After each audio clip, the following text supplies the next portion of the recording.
Catherine needs no magical stone or slingshot maneuvers around the sun or a fantastic phone box because she can time travel quite naturally, falling asleep in Victorian London only to wake up in the World War II era. Now she is caught up in a quest to save her sister from Jack the Ripper and choose only one timeline to live by midnight of her 25th birthday. Every hour until then, author Gabrielle Meyer joins us to explore what is time travel romance and why do readers love it. Speculative fiction, like no other genre, reflects the creativity of God. If you look at the scriptures, you're going to have to see that God uses imagination more than rational discourse. We are supposed to be image bearers for a vastly creative God. Reading fantastical fiction opened a portal in my imagination for a place other than just a materialistic world. I experienced the gospel story with the mind of someone who loved adventure and loved the idea of light conquering darkness. We're wired for stories that reflect how we see the world in ways that are true. The story is either pointing to Christ or it's pointing to our need for Christ. I'm enjoying this timeline at Fantastical Truth, the podcast from Lorehaven.com, whose mission is to explore fantastical stories for God's glory. I'm E-Steamer Burnett. I publish this thing, Lorehaven. I'm the co-host of this podcast and also the author of a sci-fi novel that launched a few months ago from Enclave Publishing called Above the Circle of Earth. And I'm Zackary Russell, and when I was a kid, I just assumed time travel would happen in the future because everyone had a time travel machine, whether it was a phone booth or a DeLorean or whatever, and so I used to leave little notes for my future time traveling self to come back and write some notes back to me, and sadly that never happened. So we're going to talk about a different type of time travel today. 263, what is time travel romance? And we're going to be joined soon by author Gabrielle Meyer, author of Every Hour Until Then. You know, there's some things you just don't find out about a bloke until you record a podcast with him. Zach, you would have created a paradox, you know. You would have crossed back over your own time stream, and I think in several time travel mechanics, that is just not allowed. It gets a little bit easier when you have one person, such as the heroine of Gabrielle Meyer's story, who does this by nature. There's apparently a gift, almost a superpower, in which you can fall asleep in one timeline and then wake up in another, which I suppose has the remarkable side effect of meaning you don't have any dreams because everything you experience is reality. I do wonder then what happens if you oversleep, or what happens if you get to bed late. Is your time in the other world shortchanged? Anyway, I'll have to read the book to find out. I just got back from the Realm Makers bookstore at the Teach Them Diligently conference a couple of weeks ago, actually, in Pigeon Forge, Tennessee, and that was fun. I had not been there since a year or so ago, a couple of years ago, actually. So I got to talk with fans of fantastical fiction and introduce folks to the Above the Circle of Earth launch and all of this. It's about 2.5 days on the sales floor with a lot of different authors. A really great experience every time. So appreciate the chance to tag along with them. And Zach, one of my favorite aspects of that job is sharing fantastical stories with people who've never heard about them before. There's one moment where I got to tell an 11-year-old girl who I think was being coaxed into getting a book by a family member, if I remember correctly, who was being drawn toward the Lord of the Rings giant edition. Like they have a wonderful edition of it at the Realm Makers bookstore. But I was thinking, well, age 11, you know, I don't want you to get too intimidated, but also, did you know that the first book is actually The Hobbit? And she had never heard of The Hobbit before. So I got to explain it from memory to a person who never heard it before. And when I said the word dragon, you could just see her face light up. I don't remember whether she bought it or not, but who knows? I either made an impression or unlocked a possible core memory there. And listeners, there's some other core memories that you potentially have to unlock with the Realm Makers Expo. Coming up this July 18th through 20th at the DeVos Convention Center in Grand Rapids. We talk about Realm Makers a lot here. They're good friends because they started a conference for writers in 2013. But now, what is it now? 12 years later, it's still a writers conference, but also going to be a fan conference. So they're pulling together a bunch of these Christian creatives, not just book authors, but also animators, studio directors, graphic novel artists, board game designers, video game designers.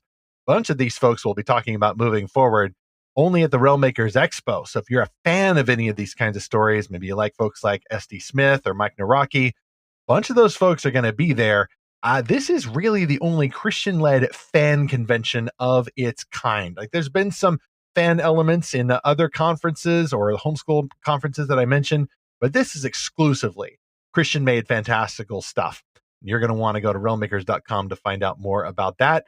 Also, Zach, I'm headed out of town. Again, the Realm Makers Bookstore is next traveling to Orlando for the Florida Parent Educators Association Conference. That's just this coming weekend. So I'll be there again. If you're anywhere near Orlando, stop by what is it called? The Lord Convention Center. I say Lord because you're not allowed to say gay in Florida anymore. That's the law. So you can't say the Gaylord Convention Center. They had to strike those 3 letters from the sign. But that's where I will be, and hopefully you can find it. I'll be signing books, talking about Martian facts as well, because Elon, apparently my wingman, despite being a humanist as I'll get out, is apparently doing a big statement about the new Starbase city on the Texas coast, and he's going to talk about his plans for Mars exploration just in time. Appreciate that very much, Elon. Your check is in the mail. I know you'll be looking for it because you need it. Then after that, I'm going straight to the Blue Ridge Christian Writers Conference near Asheville, North Carolina. So I got a busy week coming up. You can get more of those details on my website, and we'll have more links in the show notes going forward about the expo too. Meanwhile, at Lorehaven, we are still doing reviews every Friday of the best Christian-made fantastical novels we can find. Coming up, we just had our review of Every Hour Until Then, actually, just this past Friday. So you can go check that out. And upcoming this Friday, we're switching genres to a mission-driven or a message-driven science fiction novel for young men that works, according to our reviewer, Lucas Kitchen. That is Jake Rogers' Planet by Philip Wilder. So get those links in the show notes for this episode and subscribe free to get Lorehaven updates. We will also send you the exclusive access code to join the Lorehaven Guild. Finding more of these books is our bread and butter here, including this new book that's actually a re-release from Enclave Publishing coming out this month, and it is called Shadow over Kirioth, Book 3 in the Legends of the Guardian King trilogy by Christie Awards Hall of Fame inductee Karen Hancock. That means that she won so many awards, they had to say, okay, you win all the awards. We'll just assume you win them all forward, so we're going to put you in the Hall of Fame. So she's that good. Here's the description for this fantasy novel. After months of conflict and opposition, Abram Caladorn has finally stepped into his destiny as King of Kirioth, only to find himself facing more problems than ever. The Mateo remains antagonistic. The failed rebellion's supporters have slipped through his grasp. Bad luck plagues every attempt to build Kirioth's defenses, and that's just the start. As the forces of the Black Moon threaten his shores, Abram agrees to a desperately needed alliance by marriage with neighboring Chesed. Abram agrees to a desperately needed alliance by marriage with neighboring Chesed. But with the hour for his union approaching, his enemies create leverage which can be used to destroy what he's trying to accomplish, and Adon just might let them succeed. Treachery and faithfulness, guilt and forgiveness test Abram's faith to the limit and challenge everything he thinks he knows about himself and the one who owns his soul. Will Idon give him ultimate victory, or will ever-encroaching enemies succeed in destroying the realm? Enclave presents this special hardcover edition of Shadow over Kirioth, Book 3 in Karen Hancock's series, The Legends of the Guardian King trilogy. It is now available wherever fantastic books are sold. Ask for it at your favorite bookseller or your local library, or order it online at Amazon or at enclavepublishingstore.com. 20% off the hardcover there at all times. All right, from one type of fantasy to another, Jesus can be found in every genre, including time travel romance. So let's go hear about that from today's guest, author Gabrielle Meyer.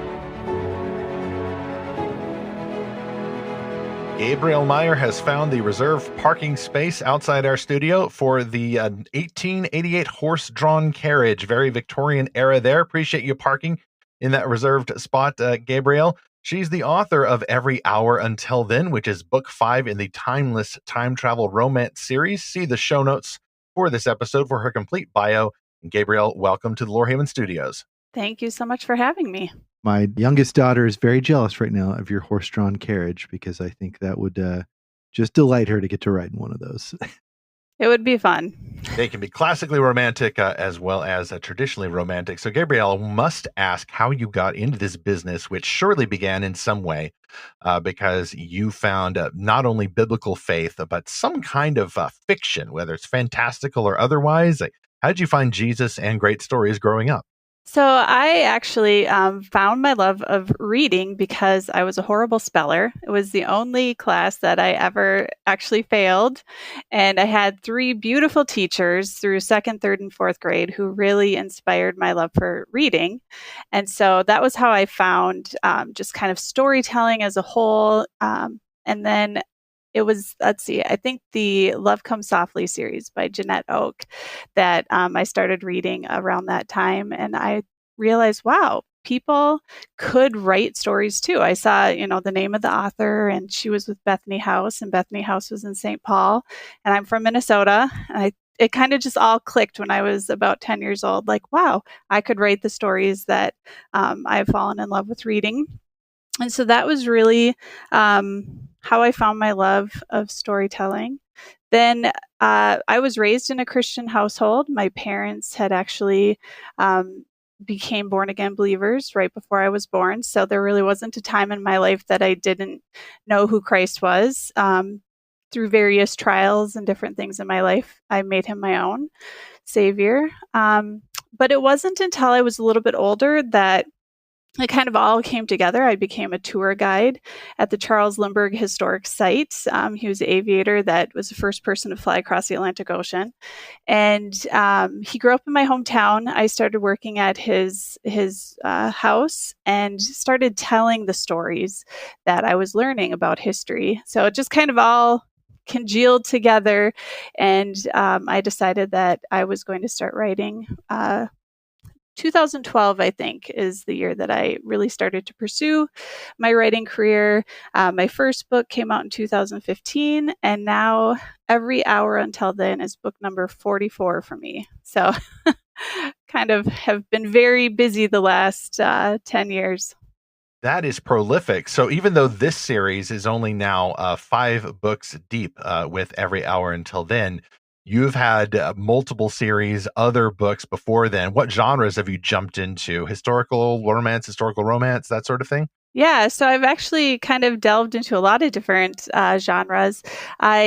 My passion has always been historical fiction, but I've also written contemporary romance. I've written cozy mysteries, and now technically with Every Hour Until Then and the Timeless series, I'm now writing in that kind of fantasy or magical realism genre as well. So kind of touching a few different ones, but this is the one that I'm really enjoying.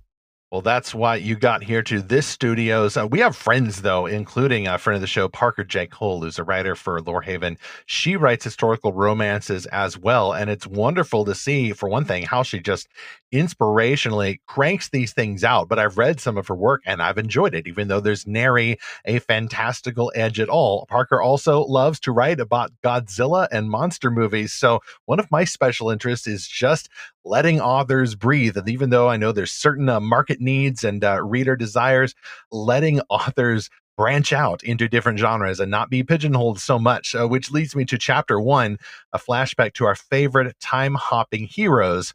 Listeners, welcome to the softer side of time travel. We'll talk about that in just a moment.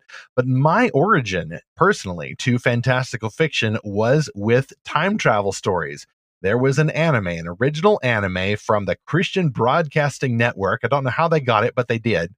In the 1980s, literally just a few years older than I am. And it was called Superbook. And there were kids who time traveled back to the Bible days. It was a magical-ish supernatural book that would light up and glow. And how did it send them back in time? It just did. Why did it send them back in time? It just did. I guess Superbook wanted them to become Christians. I don't know. It was just a means to go back and see yourself as these child heroes and a robot in these Bible stories. And interestingly, the cast of that was also, I found later, the dubbed cast, at least, for Kimba the White Lion. So Interesting little anime nerd connection there.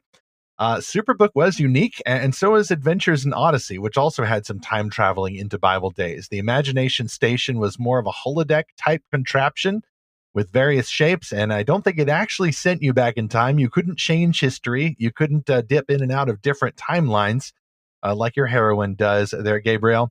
But you could learn a lot from going back into the past and have your faith challenged or strengthened by experiencing biblical events in real time.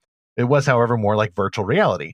And of course, a lot of these, I think, are following in the footsteps of the Doctor of British television, who has a lot more will in how he jumps throughout time and relative dimensions in space. He has a phone box, and he jumps into this whirling vortex of special effects and fights aliens and occasionally goes woke. And so we get cringe and don't want to talk about it that much. But Doctor Who was still very, very cool. But as I mentioned, there is a softer side to time travel. A lot of those, I'd say, are more like adventure stories, more either for kids or for older folks, or even dudes. You know, the Doctor is a man, and so those tend to be a little more higher adventure stories. But there's another line of stories I want to ask you about, Gabrielle, and I had to do some research because this is outside my experience, so that's why you're here.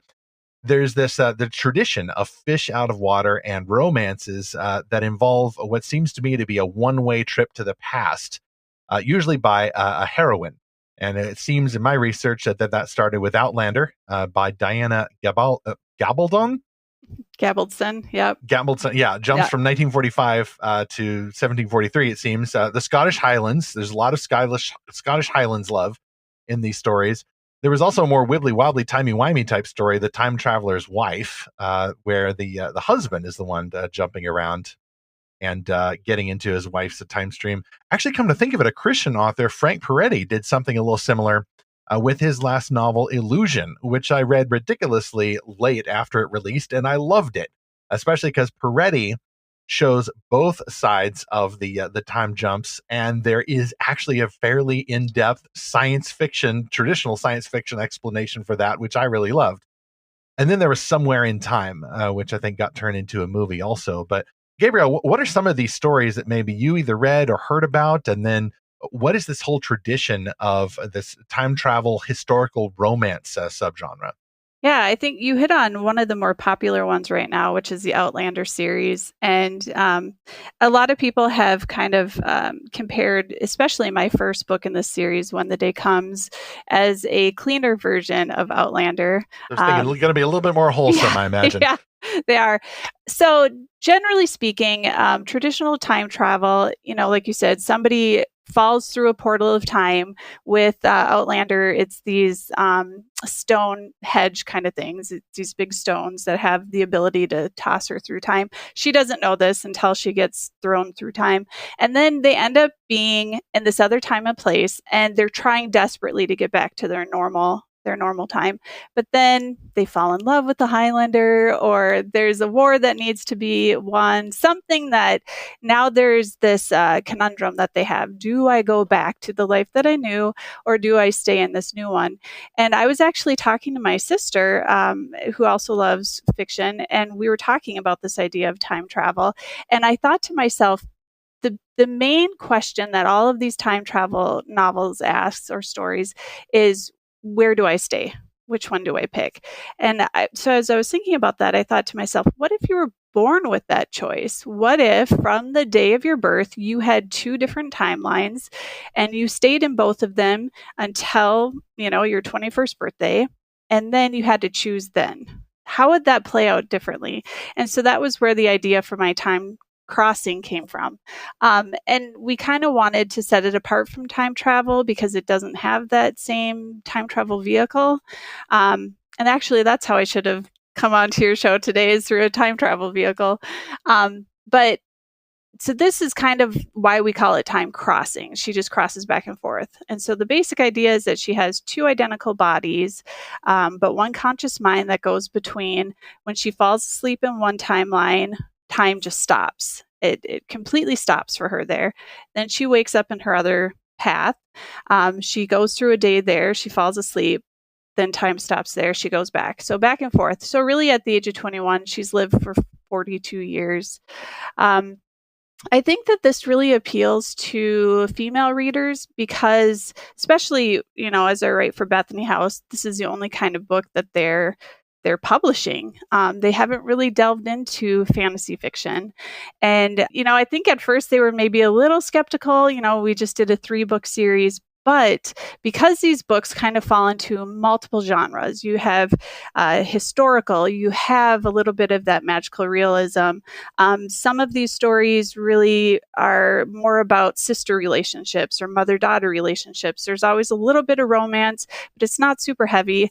And then specifically for Every Hour Until Then, it's really a mystery novel because we deal with Jack the Ripper, and I kind of lay out all of the different clues. And so it's appealing to a wider audience. And I think that people are really enjoying that little bit of fantasy. So I don't know if I completely answered your question, but this is kind of why I think that we're seeing an uptick in interest for the story. Yeah, I mean, it sounds like forgive me, it sounds like some of the classic sci-fi I grew up with, which would be Back to the Future, Bill and Ted's Excellent Adventure, and even Terminator 2.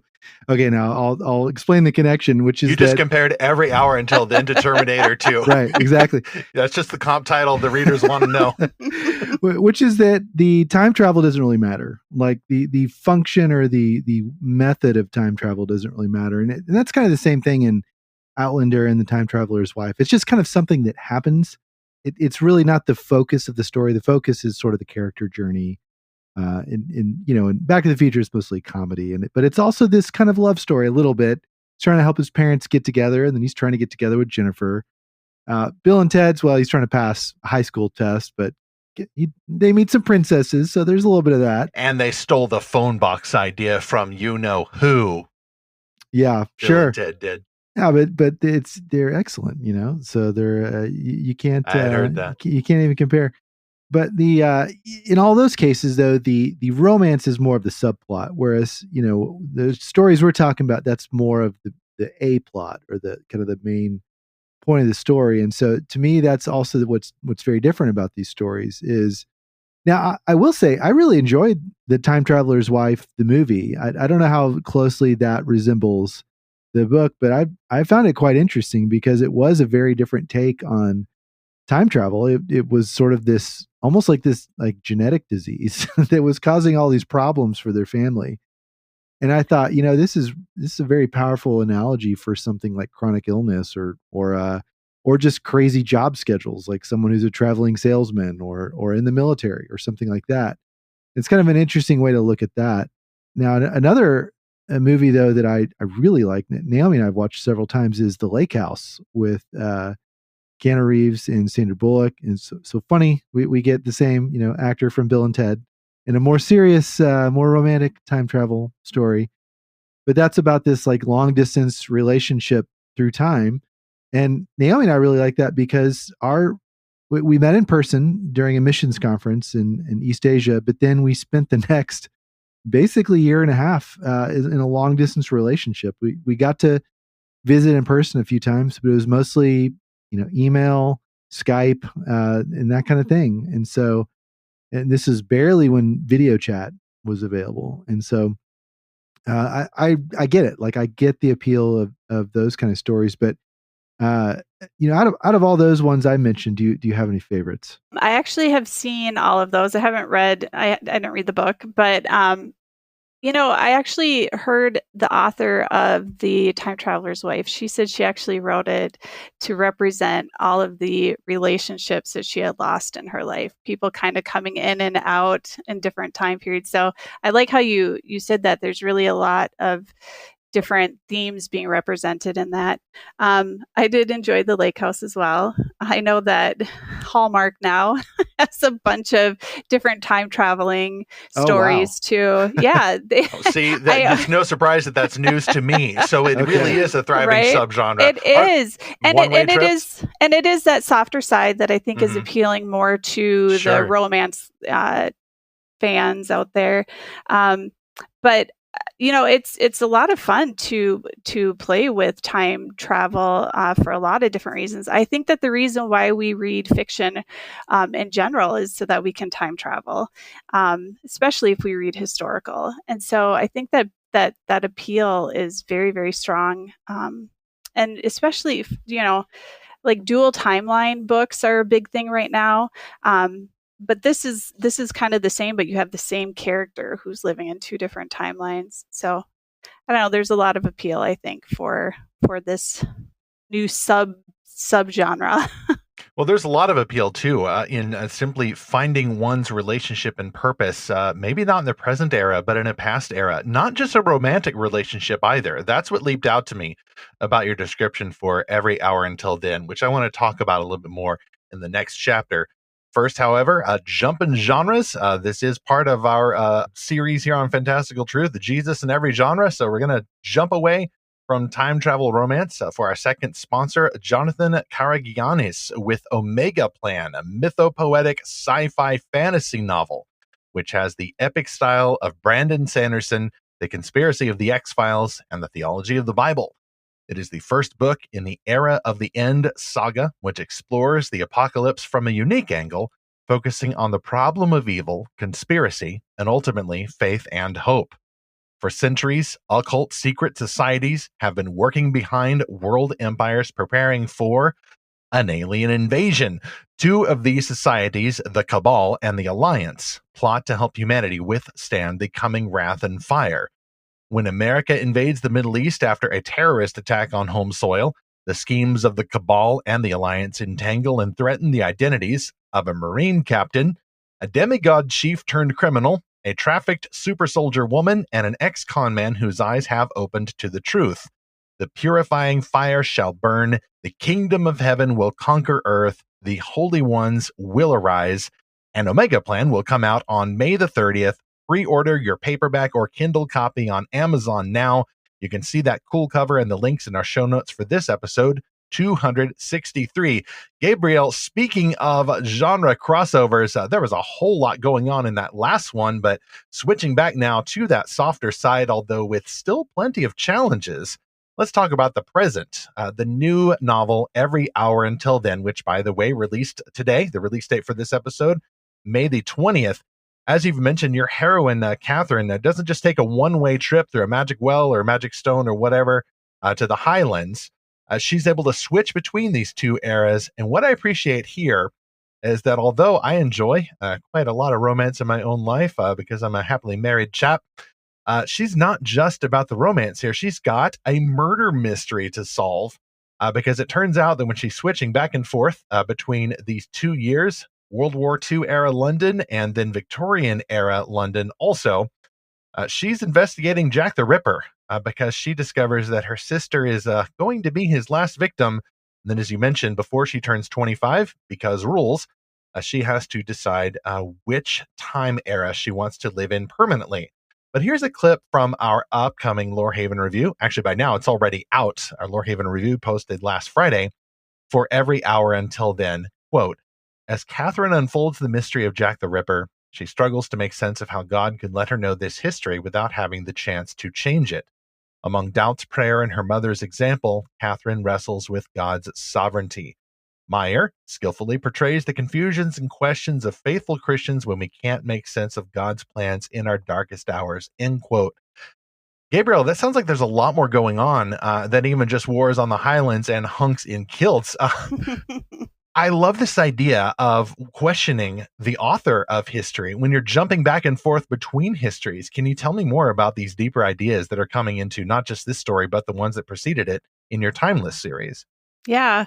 So this seems to be the theme across all of my books and my series is what do we do when life doesn't play out the way that we had hoped?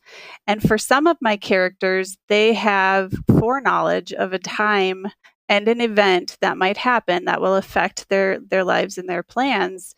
And so in this particular case, Catherine lives in 1938. She's in Washington, D.C. She works for the Smithsonian. and she's in 1888 London. And this, out of all of my books, this is the closest timeline. She only has 50 years between her timelines, so she could potentially run into herself. None of my other heroines have had to deal with that. So she gets invited to the London Museum in 1938, and she is going to help put together an exhibit about Jack the Ripper. When she gets there, she finds out that her young sister from 1888 will be Jack's last victim, like you said. And so one of my rules, I try not to have a lot of rules for my time crossing because rules tend to kind of get muddy and mess with the plots. But one of the rules is that they can't knowingly change history, because if they change history, then they will forfeit the timeline that they try to change. So Catherine knows that if she tries to stop Jack from killing her sister, she will forfeit 1888. Now, of course, the man that she loves is in 1888, so she has to decide. And of course, she's not going to let her sister get killed. But she also needs to wait until the very last day because she doesn't want to change history too soon. But we delve into the Freemasons too as a big topic. So when I was doing research for this book, I read a lot of different theories about Jack the Ripper, and the one that really resonated the most with me is that it was a Freemason cover-up. So I knew nothing about the Freemasons. I still don't. Well, I mean, I do. I do know a lot about them now. Now you're going to get letters from the Freemasons, I'm right? sure. So this is, I guess, what I meant by that was that I don't know that was really what happened, but it was a really good plot.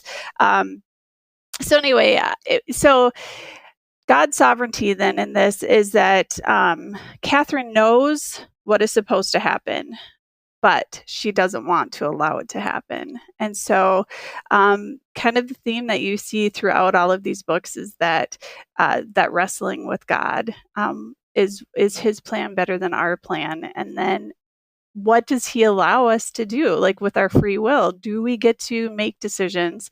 But ultimately it comes back to his good plan for us. And so there are a lot of twists and turns in the book. I don't want to give anything away, but it is a big, heavy topic, and I deal with it in my life over and over again.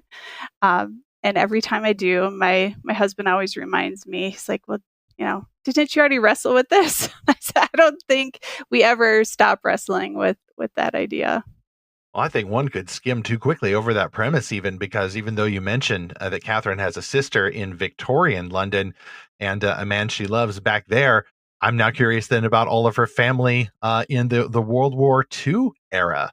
I mean, are there any, is there any Beau in her life in that era? What about parents and siblings and friends and an entire life being built? Now, of course, one starts to wonder, how exactly would this be the same person? But I'm sure you've got that worked out, and there's an edge to that. Yeah, so she actually has two very different families. She has different parents in both timelines, different siblings, everything. The only thing that's the same is how she looks and her conscious mind. So everything else is completely different. So in 1938, her parents there, her mother, her name is Grace, and Grace was a heroine from book number 3, because this is a genetic, they inherit this gift. So when a time crosser has a baby, if they have a birthmark on their chest, they know that that baby is now a time crosser. Or there's a birthmark on the back of their head. There's two different ones. If they get it on the back of their head, that gives them 25 years, and they go back in time from where they're born with their time-crossing parent. If it's on their chest, then they go forward and they only have 21 years. And there's reasons for all of that you find out throughout the series. So in 1938, Catherine's mother, Grace, is the time crosser that she inherited this from. And so she is her guide. She's the one that kind of helps her navigate this gift that she has. And she's the one that would have told Catherine what all of the rules were that they've kind of discovered throughout the generations. But in 1888, her parents there have no idea that she's a time crosser. Her sister didn't know that she was a time crosser. She also has to kind of make those decisions too, because she has this full life in 1938, and she works for the Smithsonian. She loves what she does, and she has running water and electricity and all of those things too. So it's a conundrum just in the fact that she has to choose between the lives, but then you add in all of the other things and it makes it even harder. Yeah, so that's the interesting part, is that she's able to choose between them, even though she's not able to change anything in the past. And I think that's a really good theme, because I mean, think about the fact that we know the end of history. We know, from the book of Revelation, we know how Christ will return to the world. We obviously, there's different theories, but we know kind of what the events surrounding his return will generally look like. And we know some really terrible things will happen, right? But we can't really stop them. Knowing that that will happen, we can just, share the gospel with others, and let them know that there is a way to have eternal life through Christ. But we can't even do much about that. We all we can do is share the truth, and hope that people come to believe it. But I think, closer to home, think about, now we're in the age of DNA testing, and so you can find your, family ancestry, which is kind of interesting. But you can also find out, do you have this or that genetic disease, and which may or may not have a cure or a treatment. And so that's a different kind of thing that it's a different kind of fatalism, I guess you could say, in that you know something that could happen, but you can't do it. I mean, you can't change your DNA, right? Well, not yet. As we record this, you can't really do that. But now there's parents that want to pick which embryo has the best genetics, and we're getting to that kind of Gattaca world that they warned us about. But it is interesting now how many things we're able to know without having any control over them. I mean, a lot of people have said that's really the problem with social media, is that we take on this burden of so many problems in the world that we have absolutely no control over. And we know so many more stories of people's lives in entire countries that it affects us very personally, but we can't affect them. So it's sort of that same sort of one-way street that it sounds like you're writing about. Yeah. And it's been kind of interesting. This book, particularly going back to Jack the Ripper, but in other books, I went back to the Salem witch trials. In one book, I was in the Civil War, World War II, and then 9/11. And that was really interesting because so that particular book, she had 3 timelines, and there was a reason for that. But for readers, it was really fascinating because we knew what happened in the Civil War. We knew what happened in World War II, or I should say the character did, but she had not yet lived through 9/11. But all the readers had. So the readers now felt like they were time travelers or time crossers because they had foreknowledge that the character didn't. But it would be so devastating, I think, to live through an event like Pearl Harbor and not be able to stop it. But like you said, that is like the book of Revelations, that we know that all of these things that are coming to pass, we have to walk through. But the hope, and there's also hope in my stories too, is that God's plan, his sovereign plan, is so much bigger than anything that we could possibly understand. So I love, and I hear from readers all the time that tell me that these books really make you think deeply about a lot of these topics. And it's kind of fun as the author to get to explore it all. I think that such a theme is also a wonderful comfort and a challenge to readers who, I think there's a lot of people, Gabrielle, who are asking not just the typical deep human questions. Who am I? Where did I come from? Who are my people? What is my mission in life? What is the answer to the ultimate question of life, the universe, and everything? And then where am I going? What am I supposed to do? And that, I think, increasingly, there's another series of questions that are being paired onto that, which is, what if it was different? So people are asking about alternate timelines and multiverse, and there are superhero franchises that show the same cast members playing out a completely alternate life in an alternate universe or timeline or something.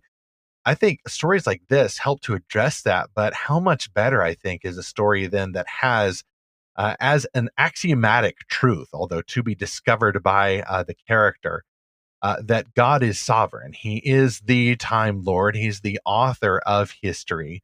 And whether or not people are born with abilities to traverse timelines like this, he is one way or another going to work it out. Even though it's going to be a challenge, it won't always be easy. You will lose people.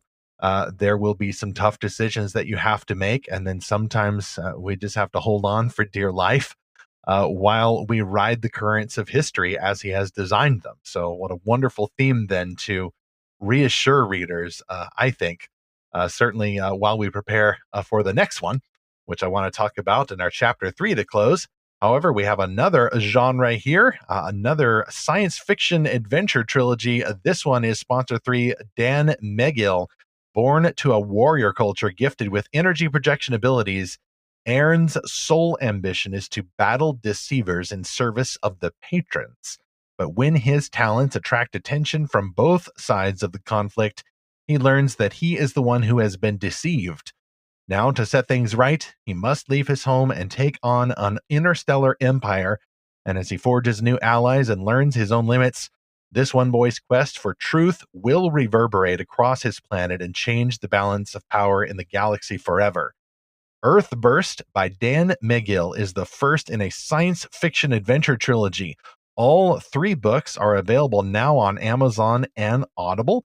To learn more, visit Megill.com. That is spelled Megill, Megill.com, to learn more about Earthburst and the other 2 books by Dan Megill. You can also see that info and the cool covers in our show notes for this episode 263. Well, we just got back from the future for that sponsor. Now back to the retro past, or the future, really. Chapter 3, the future of the Timeless series. So, Gabrielle, you obviously and your publisher planned these out far in advance. The Timeless series will continue. There is no question about that. You've already announced even the title of book 6. What can you tell us about what's ahead for these folks, the Time Crossers, this family of Time Crossers in the Timeless series? Every hour until then is book 5, and then book 6 is Through Each Tomorrow, and that is a book about time-crossing siblings. So we have Charles, who lives in 1563 in the court of Queen Elizabeth. And then he's in 1883, and he has a time-crossing friend. So we also have some friends who are in this one. And his time-crossing friend has the opposite life of him. So Charles is in the court. He is a lord. He is an earl. And then in 1883, he is a poor dirt farmer in Virginia. But his friend, Andrew, in 1883, is the son and heir of a large shipping company, New Money, New York City. But in 1563, Andrew is the son of a carpenter who works at the castle. So their lives are completely opposite. And in 1883, Andrew asks Charles if he'll come and pretend to be the Earl of Norfolk for the summer in Gilded Age, Newport, Rhode Island. So we've got lots of back and forth between those 2 timelines. And then Charles's sister Cecily lives only in 1563. She's already lost her other timeline, so she's stuck there. So Charles has a lot of decisions, a lot of choices as he's trying to take care of 2 different families in these 2 different timelines. Book 7, I'm currently writing. I have just 2 chapters left, and that one is Gold Rush era, California, 1849, and then 1929, Hollywood, California. So pairing up those 2 timelines. And then we are discussing books 8, 9, and 10. So this was originally supposed to just be a 3-book series, but the demand is there right now from the readers, and I'm super excited to see where it goes from here. Are these books all with different main characters? So are they connected at all, or are they kind of separate from each other? Yeah, so each book stands alone. Each story ends, but it then follows the next generation of the family. So the first one is set in 1774 and 1914. That's Libby. And the book after that then is Libby's daughter, Maggie, who has the 3 timelines in 1861, 1941, and 2001. And then book 3, Maggie has identical twin daughters that go together between Salem, Massachusetts in 1912, like the age of the Titanic. So each story, like I said, is separate. I would recommend, if someone is wanting to read these, that they would start at the first book, because there are a lot of twists and turns. And if you read book 2 before you read book 1, it's going to ruin the surprises. By the time you get to book 6, which is the one that comes out in November, there will be a lot of some revelation about different time-crossing relationships that we'll get to in book 6. So you'll kind of be rewarded for reading through the series. All right, so some surprises are ahead for faithful readers who stick with it for the long haul.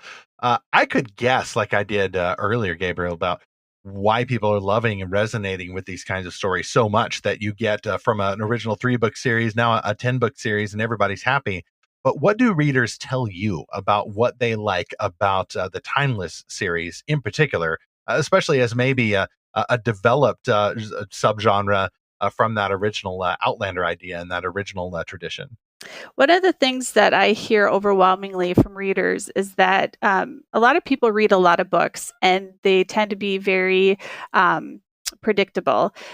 These books are very, very hard because we have 2 different timelines, sometimes 3. You have no idea at the beginning of the book where this character is going to end up, who they're going to end up with. So the unpredictability of this and the twists and turns is really, I think, what readers like the most about this series. Another thing that they really are telling me that they enjoy is I'm taking different time periods or topics such as Jack the Ripper and kind of getting in. I mean, I think we all have a general idea of what happened with Jack the Ripper. But once you get into these books and you kind of live through the history, you start to learn more about these topics. Salem was another one that a lot of people had general idea about what happened, but when you actually get in there, it's kind of shocking what the real history is. So the unpredictability, the historical time periods that I'm choosing, and a lot of people call it addictive because you have chapter 1 would be, so this one, she's in 1888.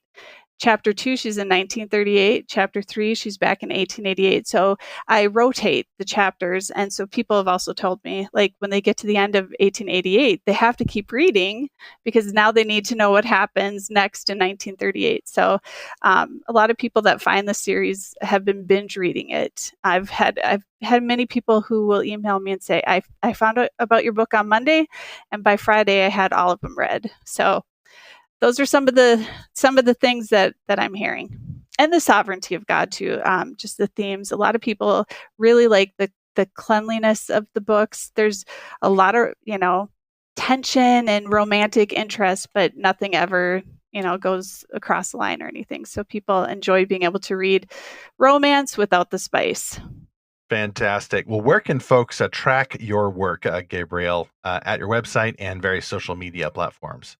Yes, GabrielleMeyer.com is where you'll find all of the links to all of my social media. I really enjoy being on Instagram and Facebook. Those are my 2 favorite places to hang out.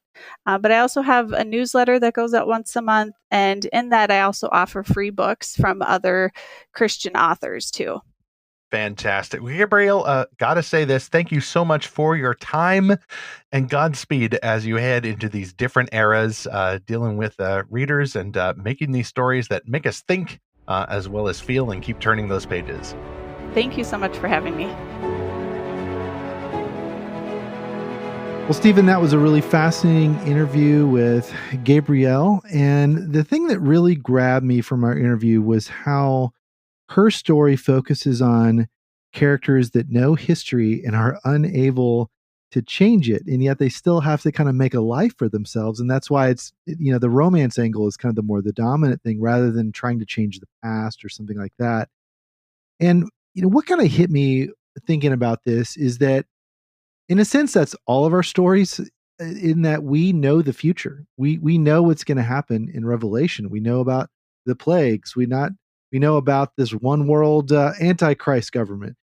Obviously, we know about the second coming, but we know about a lot of things that are going to go wrong. And, just recently there was some big news headline about some asteroid that's headed towards Earth. And every day it was like 1% chance, 2% chance, 3% chance, 4% chance. And then all of a sudden it just went back down to like 0.1% chance. And I'm like, what was that? How did that happen? Was that prayer, or was that the Revelation clock being moved a little bit further back from midnight? It was 11:59, now it's 11:58. I don't really know, but the point is, we're not going to be able to change everything that's going to happen in the future, and yet we know what will happen in the future. And it's a little bit about like what these characters are going through. It's just kind of a different way than how we're usually seeing, characters get in a DeLorean or a phone booth or whatever and go change everything. So fascinating stories here that Gabrielle's telling. To our listener, we want to know, If you could time travel to an era of history, where would you like to go? Who would you like to meet? What would you like to see? So send us a note to podcast@lorehaven.com or leave us a comment on social media or on this episode page at lorehaven.com.